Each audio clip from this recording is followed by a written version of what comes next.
gentlemen. Something that's very serious.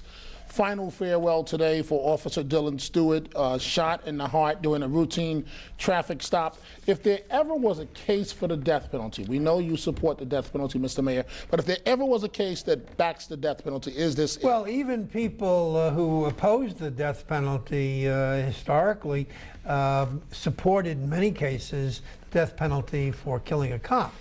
I happen to believe we'll never have it again in New York, that the state legislature, particularly the Assembly, have robbed us of that option. It's an option. Mr. Green. Your question was, is there ever a better case for arguing for the death penalty? Probably not. Every life is precious, but when you take a police officer's life or a child's life, that's especially horrible.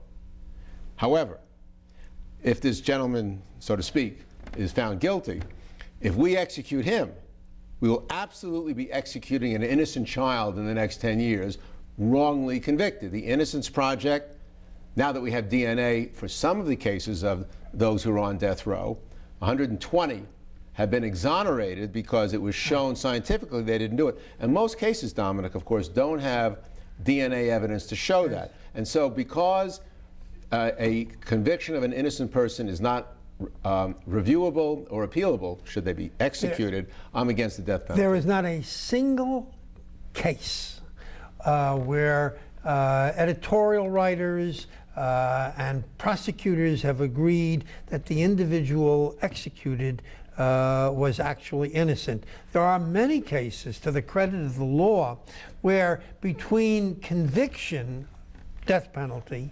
and ultimate carrying it out on appeal, the person was exonerated. That establishes that the system works. And do you think there's ever been an innocent person executed? I can only tell you, you and those of you who have destroyed the death penalty, I give you credit for being successful with others in that area.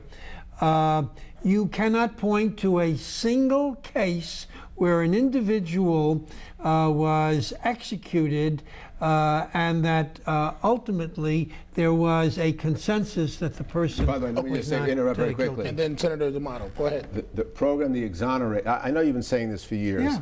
To update you, the exonerated, based on court transcripts, documents someone who was executed wrongfully.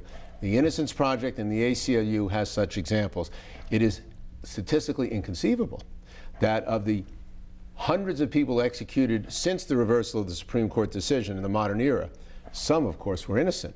And to say that it's unproven, since very few people investigated after they're executed, is to deny, I think, reality.